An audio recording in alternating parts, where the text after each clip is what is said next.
El sonido de las risas sofocadas en las cenas de Navidad siempre fue la banda sonora de mi juventud. Durante años me senté en la mesa de los Sterling, rodeado de mis tíos Thomas y Richard, hombres que medían el valor de una persona exclusivamente por el grosor de su billetera y el tamaño de sus oficinas. Mientras ellos presumían de sus adquisiciones agresivas y de cómo habían optimizado las fábricas de la familia, recortando salarios y eludiendo normativa, yo hablaba con pasión sobre el derecho ambiental y la sostenibilidad. Para ellos, mi carrera no era más que un pasatiempo costoso, un título inútil que solo servía para que una heredera Sterling jugara a ser activista, mientras ellos hacían el trabajo sucio de generar millones.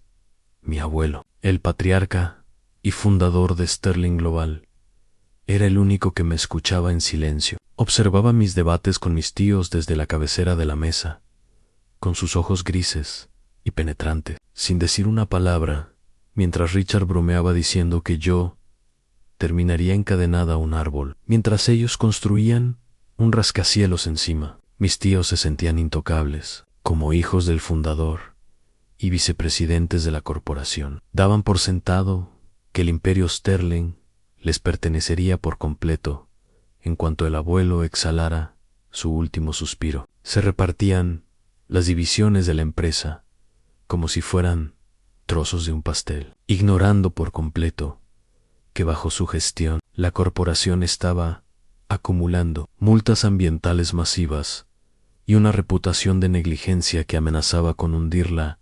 Hayes 3, Icos. Cuando me gradué con honores en Derecho Ambiental y anuncié que trabajaría para una ONG, en lugar de aceptar un puesto de decoración en la empresa familiar, mi tío Thomas se burló de mi frente a toda la junta directiva. Me llamó la vergüenza de los Sterling y me sugirió que no me molestara en pedir un aumento de mi fideicomiso, porque el dinero real era para quienes sabían cómo ensuciarse las manos en el mercado, no para quienes se preocupaban por el destino de los ríos. Mi padre, que siempre fue el hermano más débil y sumiso, bajó la cabeza, permitiendo que sus hermanos me pisotearan, para no poner en riesgo su propio cheque mensual.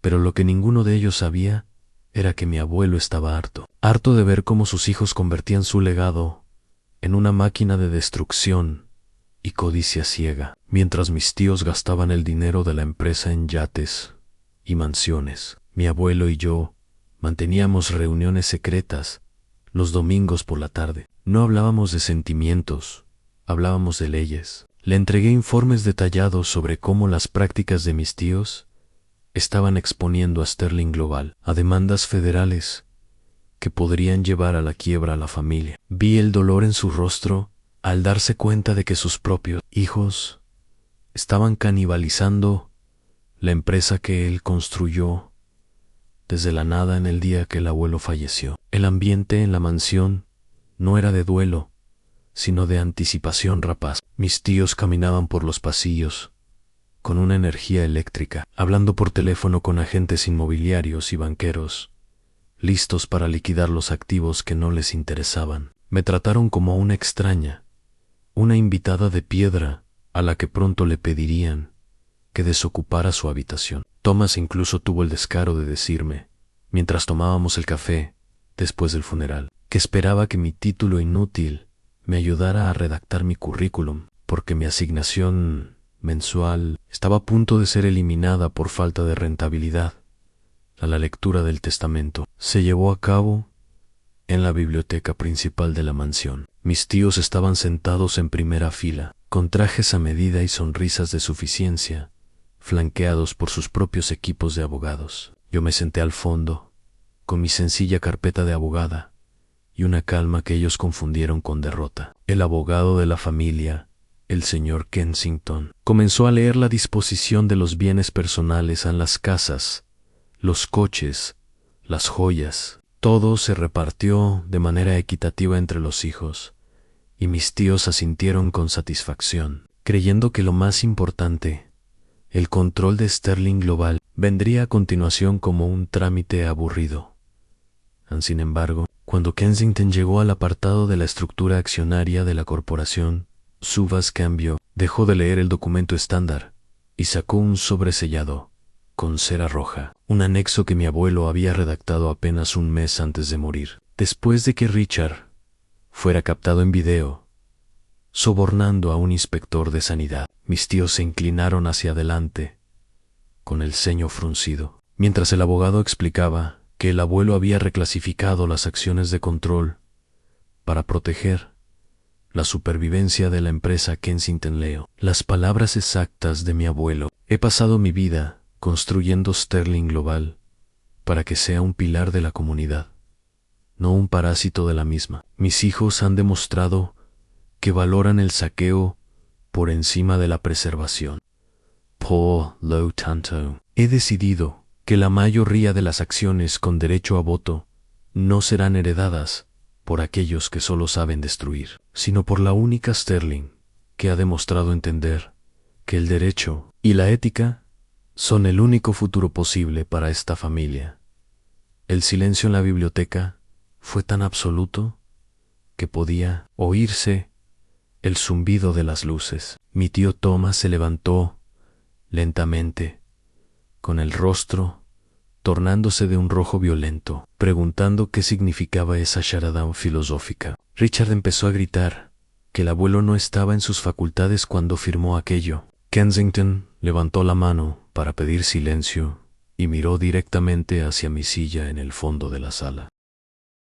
La oficina principal de Sterling Global, situada en el piso 60 de una torre de cristal que dominaba la ciudad, nunca se había sentido tan fría. El lunes por la mañana, el ambiente en los pasillos era de puro pánico. Los empleados evitaban mirarse a los ojos y los rumores corrían como pólvora por los canales de mensajería interna. Mis tíos, Thomas y Richard, habían llegado 2 horas antes, intentando tomar posesión de la oficina de mi abuelo por la fuerza, solo para encontrarse con que sus tarjetas de acceso habían sido desactivadas y que 2 nuevos guardias de una empresa de seguridad externa custodiaban la entrada.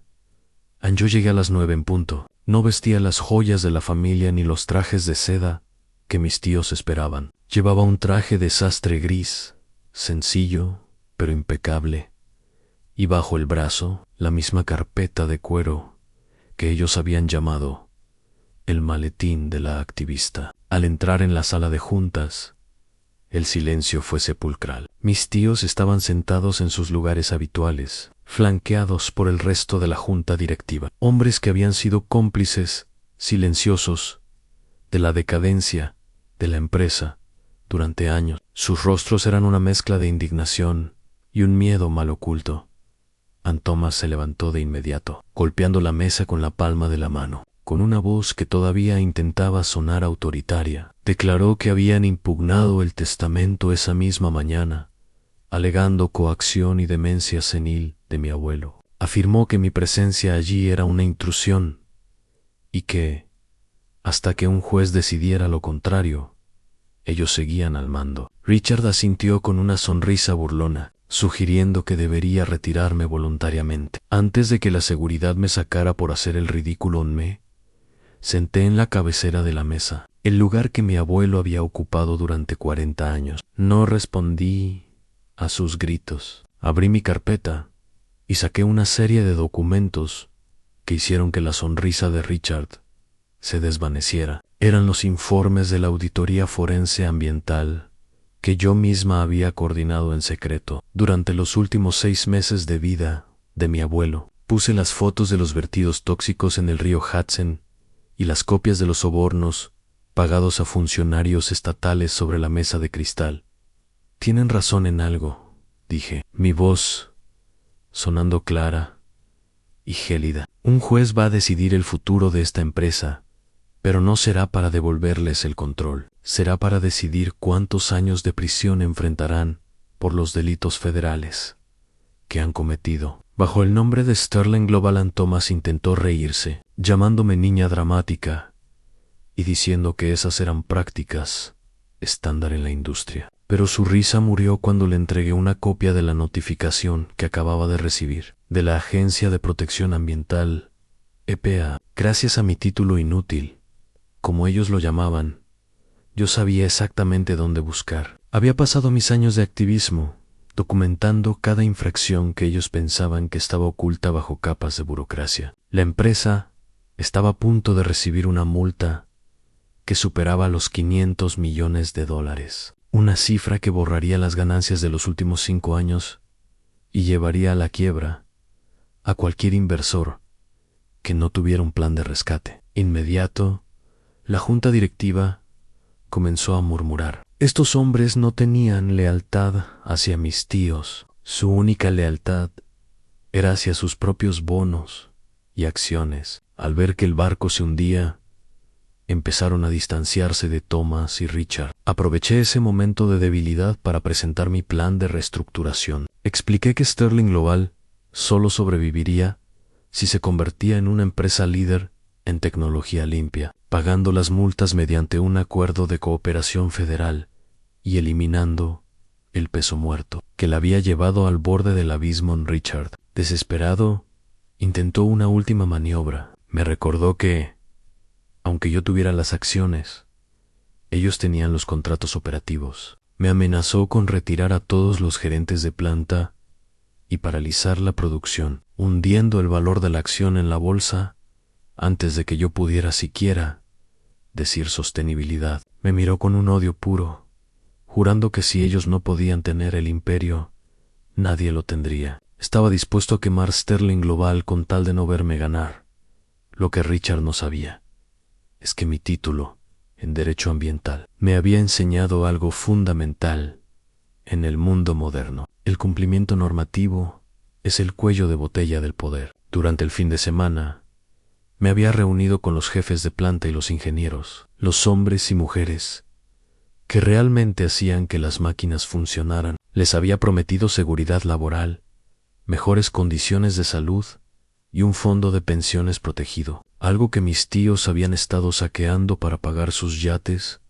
Tus gerentes de planta no van a ninguna parte, Richard, le respondí, mientras proyectaba en la pantalla de la sala las firmas de lealtad que había obtenido de los sindicatos el día anterior. Ellos saben que bajo tu mando, la empresa sería clausurada por el gobierno en menos de un mes. Conmigo, tienen un futuro. Con ustedes, solo tienen una citación judicial. En el rostro de Thomas se tornó de un color púrpura alarmante. Intentó arrebatarme los documentos de las manos, pero la seguridad de la oficina, los hombres que yo había contratado, se interpusieron de inmediato. Fue el momento de la verdad. Miré a los miembros de la junta directiva y les hice una oferta simple. Voten por la destitución inmediata de Thomas y Richard por negligencia grave y malversación, o sean nombrados como co-conspiradores en la demanda federal que mi equipo legal presentaría a las 2 de la tarde, uno a uno. Los hombres que habían reído con mis tíos en los clubes de golf levantaron la mano. El voto fue unánime. Thomas y Richard Sterling fueron expulsados de la junta directiva de la empresa, que consideraban su herencia por derecho de nacimiento. Thomas me gritó que esto no había terminado, que me perseguiría en los tribunales hasta que no me quedara ni un centavo para mis árboles y ríos. Salgan de mi edificio, dije, sin levantar la voz. Sus pertenencias personales serán enviadas a sus casas en cajas de cartón. Cualquier intento de acceder a los servidores de la empresa será tratado como espionaje industrial.